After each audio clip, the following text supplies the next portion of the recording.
Welcome back to the Artie Lange Show. My next guest is a real funny comic. I met him when I did the sitcom The Norm Show. He did a character on there along with 50 other sitcoms. He's always funny. Everyone loves Raymond. He wrote for Seinfeld for a year.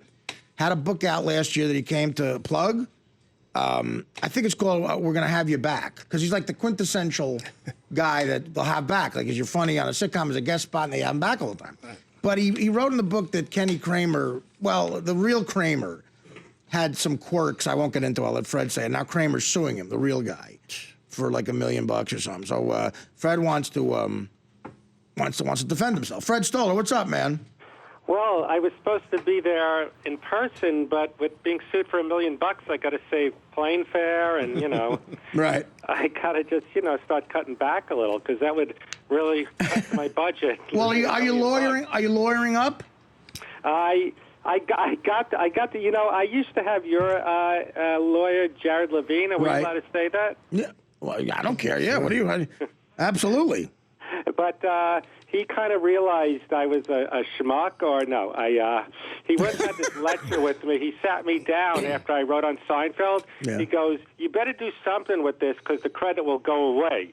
You could get another job on a sitcom." He was like a dad telling a guy on the Yankees who quit to be a paper boy, like I was, No, Jared puts things bluntly. That's why I love Jared. He's very honest. Like some agents, right. like, I'm doing a Comedy Central special. I just signed the deal to do that.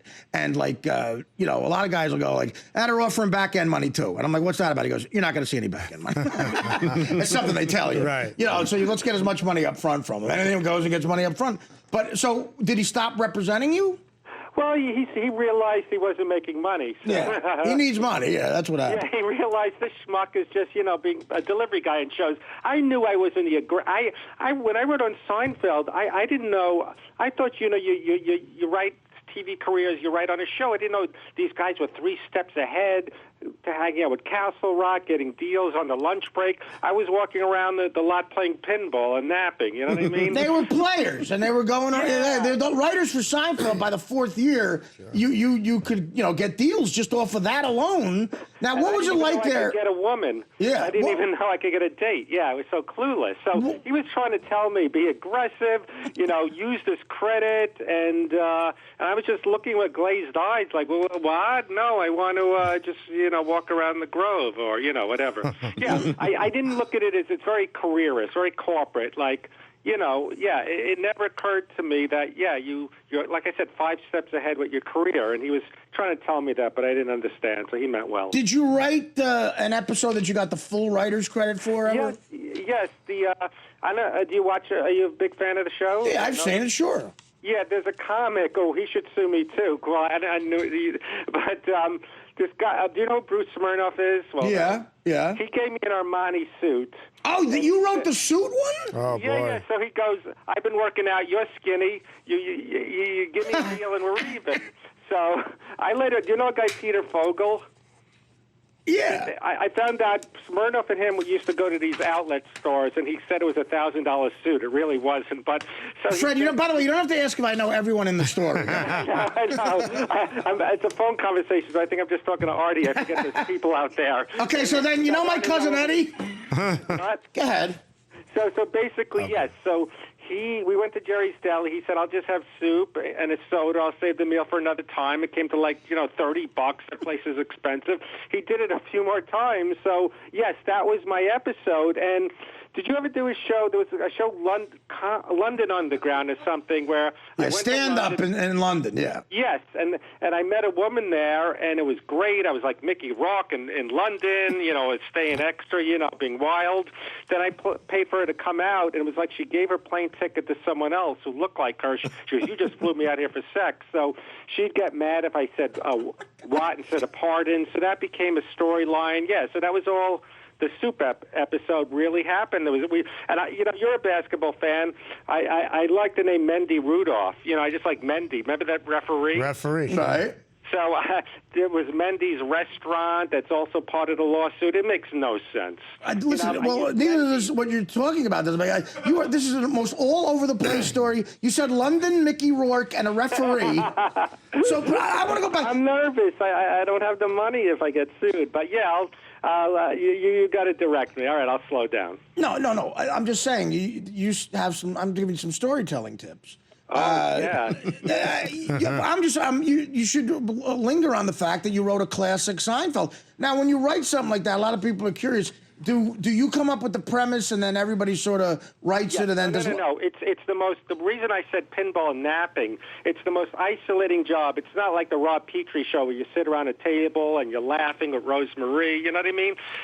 My analogy, it's like a homicide. By the way, Fred, how many people do you think know that reference? I mean, that was tripping over the ottoman. Yeah. I don't know. Okay. Yeah. How can you explain it? Yeah. It's not. Most sitcoms have an aggressive table where writers sit around and try to like punch in and come up with stories. Right. With Seinfeld, everyone's on their own. Like, you try to get Jerry and Larry. You corner them when you come up with a Jerry, Kramer, Elaine, and who am I missing? George story. Yeah. So no one is really trying to help each other out, or at least me. So that was my Kindle single I wrote, my Seinfeld year, where you just try to find them and go, how about this as a George story? How about this? So you just try to get each story approved, and you're on your own. You're trying to flesh it out. So that was really a maddening, isolating experience. And I was on this lot, the Radford lot, where you'd bump into people from the Larry Sanders Show. I'd see Norm walking around when he wrote on Roseanne. And CBS Radford. It's a legendary. It's where they did Mary Tyler Moore and everything. Yep. Yeah, Bob Newhart, all these legendary shows. So I kind of would walk around you couldn't do anything till you had all these stories approved. So until you found Larry and Jerry. So it was kind of, But then I heard from people that then Larry and Jerry, the last minute, take the script into the office and just rewrite it on their own. Yes. You finally write it. That you kind of. I remember Larry I got him in my office, and he goes, no, you have the guy bring the suit, the meal over there, make it. And he's yelling at me, you're not right. Where's your pen? You don't have a pen. And I realized, it's like when the waiter isn't writing it down. I go, you don't have a pen. Where's your pen? And he would yell at me. One time he said, you got to be more aggressive, like the Harvard guys. Corner, find me. You know what I mean? I see. I go, okay, how about this as a story? And they told me, because that's stupid. It's all right. I did tell you to corner me. I did, but that was a stupid one, Freddie. Well, comedy can be very mean. Like, we worked together on the Norm Show, and that could be a very toxic place, right? Right. Yeah. Just the writers, especially with Norm, like taunting them, throwing the script out. No, I don't know if he did that, but no, Norm would be so mad if a joke bombed in front of the audience. Yeah. I would do scenes with Norm. He got a studio audience, 4,000 people from Nebraska, and Norm would say something to me, and I would have the punchline. And if it bombed, Norm would just let it bomb. Yeah, I sure. This is funny. Yeah, and then he would go, does Artie think that's funny? To the audience, like I wrote it. And the audience, don't you guys think Artie sucks? Boo, they start booing me. Boy, that was horrible. That's my job. That's the only one I was worried about in the book was Norm, because I said something. Well, he once stole he took my jacket. He wouldn't give it back. But I remember I'm on the set, and he's going, Freddie, you're nervous? You're going to get everyone else nervous. He'd like to just, taunt you. And I was talking to some PA or something, production assistant, goes, look at Freddie, he's a sexual predator. Freddie, you're here to be professional, not to talk to ladies. He's a sexual predator, you know what I mean? He would just like to make me nervous. Fred's a sexual predator.